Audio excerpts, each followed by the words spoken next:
Përshëndetje të nderuar miq, do të flasim për zgjedhjet në Maqedoninë e Veriut që u mbyllën ditën e diel, raundi i parë, kemi edhe balotazhin, por efekti i parë dhe produkti i parë ishte mjaft domethënës se rezultati që doli nga zgjedhjet e së dielës, një fitore e bindse, pra do flasim për kampin shqiptar e Vlenit përballë BDI-s për ta analizuar më në gjakftotësi tani që kanë kaluar 2 ditë, kemi të ftuar zotin Merset Vidalli, njohës mjaftimisht zhvillime politike dhe ekonomike. Të përshëndes dhe të falenderoj shumë. Faleminderit mash kënaqësi Dylber. Faleminderit ju. Zoti Vidalli, duket se shqiptarët edhe të rit apo mos e kanë perceptim të gabuar, janë të lodhur nga ky patriotizmi, folklorizmi që rikthehet në çdo fushat. Për fat keq, pra për shumë vite argjojmë energji në segmentet etnike. Unë kuptoj fazën fillestare, por tani si duket ajo shërben për mbulesje mungesës ofertave konkrete rend pa zhvillimore, të zhvillimit ekonomisë, të zhvillimit demokracisë, drejtave njerëzore, të funksionimit sistemit. Pra këtu kemi një handicap serioz. Kështu që Shqipëria e cila ka startuar pra me një pozicion shumë më dobët, ajo është duke na kaluar për fat mirë. Pra, u mbyllën këto zgjedhje, por nuk mbeti diçka në memorie, një ofertë, një produkt, qoftë nga njëra palë apo tjetra. Të hënën u rikthyem aty ku ishim të premten, pra në hallet problemet që vazhdojnë. Për fat keq kësaj radhe pra e luajmë sikur edhe lojën e djallit, pra. Sikur bëjmë koalicion pra me djallin, pra një parti shqiptare e cila pjesë e pushtetit dhe ati pushteti cili ka ardhur me një nacionalizëm jashtëzakonisht të ashpër dhe është i njohur me atë nacionalizëm, a fjala për partinë VMRO DPMN, pra, dhe ajo synon që të ketë në thundra dhe në hipotek partitë cilët e kanë vështirë se mund ta kenë apo të thirrën në legitimitetin e popullit, sepse aktualisht nga 27 shqiptarë që janë deputet, vetëm 7 janë antarë të koalicionit qeveritar, pra që nuk kupton se larg nga ajo që të gëzon legitimitet dhe kredibilitet qeveria. Kështu që ajo strukturë, pra e partisë VMRO synon që me çdo kush që artificialisht ta ngrit pozicionin një partie shqiptare që ta ketë mandej si më të dëgjueshme në proceset më të tjeshme që në esencë do të prodhojë tensione shtesë pra ndëretnike në Maqedoni. Pra, për ta vazhduar këtu ku ju e lat, do prodhojë tensione shtesë në vazhdim kjo situatë aktuale, pra kjo status quo. Pa dilemë se po, sepse krijohet një polarizim brenda shqiptar, pra një strukturë e cila me çdo kush vazhdon të jetë pjesë e pushtetit pa dallim legitimitetit dhe kredibilitetit, madje atë e manifeston me një farë arrogancë që as pak nuk është mirë, dhe pjesa tjetër e cila nuk është e gatshme gjatë kohët ta toleron këtë situatë. Dhe ta shohim me gjithë kjo si do të shkon, por çdo logjike shon atë që duhet të gjithë të ulemi në suazat të asaj që është racionale, që është e mundshme, e lejueshme, bile drejtë dhe e kuptueshme. Zoti Vidalli, Ali Ahmeti nuk arriti ta kuptonte ku ishte fundi i tij, apo e shkroi vetë këtë situatë, apo ajo që thatë ju pak më lart, pra është VMRO-ja me nacionalizmin e thellë dhe të fortë që e kthei Mickovski edhe në personale duke nxjerrë jashtë loje totalisht. Apo në fundit ishte Vleni më mirë? Mendoj që se marrim kuantitumin e numrit të përgjithshëm të votave, pra që është fjala për këshillat apo kuvende, si që populore. Po, vota popullore, pra realisht dikun prapë të i kalimi janë afër 40.000 vota dallim, edhe pse kur është pyetje zgjedhja e kryetarit komunës, aty kemi divergjenca sepse atë ka ndihmuar partia tjetër, VMRO DPM përmes votave të saj. Pra, sa u përket votave popullore të këshillave, ajo VMRO-ja nuk ka qenë e gatshme që t'u jep tipe, sepse ato i nevojiten vetë asaj. por në ato pjesë ku e di se nuk mund ta fiton kryetarin e komunës, atë me shumë dëshirë voton për partnerin e koalicionit, i cili për fat keq pra ka handicapet e saj serioze dhe mund të prodhon pasoja jo të mira. Pra, për komunat shqiptare vendosen maqedonasit. Po realisht pra ajo shumicë atyre zgjedh personin e parë, shumicë jashtë vullnetit, pra e dirigjuar nga vetë strukturat e tyre, pra ato nuk do të votojnë në bazë disponimit është krejt normale, megjithatë ajo të votojnë me direktivë partijake, bile dhe etnike. Po situata brenda kampit të BDI-s pas kësaj raundit parë, pra, ju mendoni që do ketë më tej shpërbërje apo mund të rikthehen dhe më të fortë? Duhet një lider i ri? Në këtë situatë mendoj se gjendja do duhet të sanohet apo të instohet, të sanohet në kuadër të strukturës ekzistuese momentale, çështje e kohës sot u qenë se si do të vepron çdo kush, se sa do të jetë në disponim të kupton realitetet, por në këtë moment pra nuk i nevojitet asaj partie që t'i bën turbulencat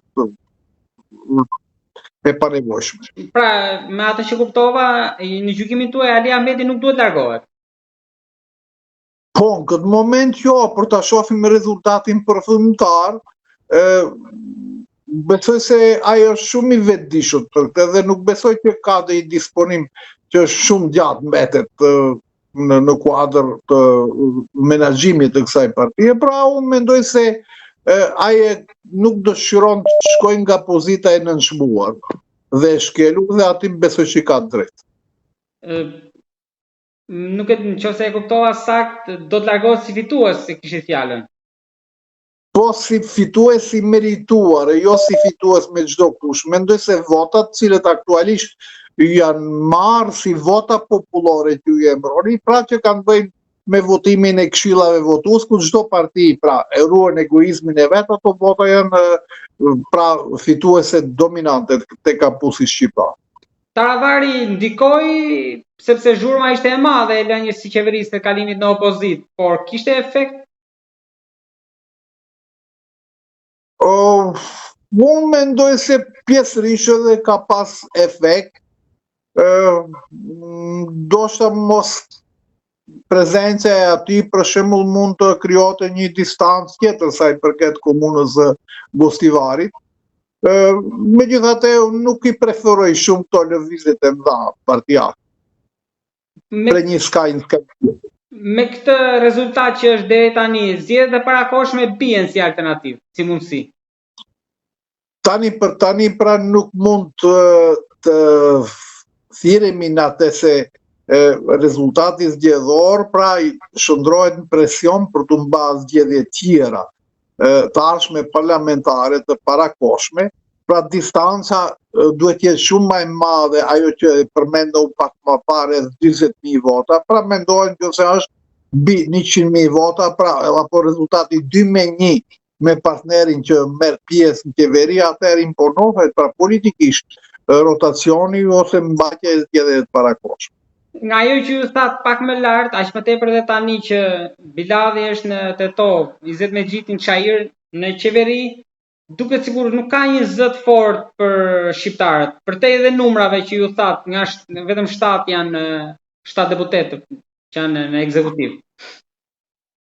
Për të pas fuqi, pra që të ngritni zërin, duhet t'i fitoni në mënyrë autoktone pra ato vota, në mënyrë vetanake, jo të dhuruara apo të importuara apo të falura për shumë qëllime që janë pra pavi. Pra nëse nuk e keni atëherë do ta keni pozitën inferiore. Nëse i fitoni zgjedhjet të drejta si merit e disponimit real, atëherë keni guxim që tapni një front politik para partnerit apo oponentit politik. Po për raportet Tirana dhe Prishtinën në këto zgjedhje, si e pat ndikimin e tyre, se Rama ishte në Çajir përpara se zyrtarizohej Bujar Osmani. Ndërkohë që sipas Ali Ahmetit, Kurti nëpërmjet zëdhënësit të tij, pra e kishte dorën në Shkup, në Maqedoni? Shpresoj se Kurti ka ndiku, edhe pse ajo nuk duhet dhe një lobim shumë i madh dhe kryeministri, që ai pra të voton sa i përket partia e tij, pra të voton sa i përket kryetarit komunës së Vlenit për Vlenin. Pra, sepse ato vota edhe ashtu atyre nuk nevojiten, sepse nuk kanë shumicë për të fituar në komunat shqiptare. Pra ato vota ato i orientojnë te shqiptarët, sepse realisht ato nuk kanë asnjë farë interesi te ato vota, dhe përmes huazimit të atyre votave, me cilët ata realisht nuk humbin kur gjë, por krijojnë kapital politik që mandej të mberni në kontroll partnerin që e keni pjesë e qeverisë. Mendoj se Kurti ka bërë një gabim shumë madh dhe si çdo herë në vazhdimsi ka pas gabime të caktuara, dhe duke se ai patriotizmi aty shkon duke u shkri vazhdimisht. Te komunat në raundin e dytë pra të balotazhit, ku prisni që ketë ndonjë surprizë? Por tash nuk di, sepse unë pres një kthjellim pra të opinionit publik dhe të votuesit, prej asaj që në momente toleron të ketë edhe kombinim të votave edhe nga një parti ekstrem nacionaliste, e cila siç është e njohur pra në zgjedhjet paraprake thiri që Maqedoninë tua kthejmë Maqedonas, dhe sa është kindabu bile dhe slogani tanishëm ishte Maqedonia është e ytja, që përjashton tjerët, pra tjerët në rënd pari është shqiptar, kështu që jam i bindur se në pra raundin e ardhshëm, edhe pse ka do probleme teknike dhe administrative, besoj se do të reflektojnë njerëzit e kthjellur se brenda ka një manipulim i cili mund të kushton shumë shtrejt. Për ta mbyllur me pjesën më të rëndësishme në aspektin ekonomik që ne kemi folur edhe në bisedat e tjera, nuk lëviz gjë, nuk ka dritë fund tunelit. Unë mendoj se specialisht në zgjedhjet parlamentare, 90% partive politike duhet të orientohen pra në programe zhvillimore ekonomike, në projekte industriale, në projekte turizmit rural, në projekte zhvillimit të bujqësisë moderne, sepse nga ju jetohet, siç dihet, pra sidomos komuna shqiptare janë në zbrazje serioze, pra unë mund të them lirisht se vetëm 30% e trupit votues është në, sidomos flas për Gosivarin dhe Tetorin dhe Kërçokën. Pra edhe ato 30% janë një pjesë në moshën pra të mathelluar, kështu që duhet seriozisht pra të mendohet kjo çështje, që t'u japim shanse rinis, bile edhe ato që janë jashtë, të kthehen dhe ta shohin perspektivën e vet. Por për këtë me të vërtetë duhet vullnet, zemër dhe shumë trup. Zoti Bilali, të falenderoj shumë për bisedën. Ishte kënaqësi. Miku im, të uroj më të mirat dhe të falenderoj shumë. Me shumë respekt, natë e mirë dhe gjithë mirat. Respekti më të madh. Mirupafshim. Mirupafshim.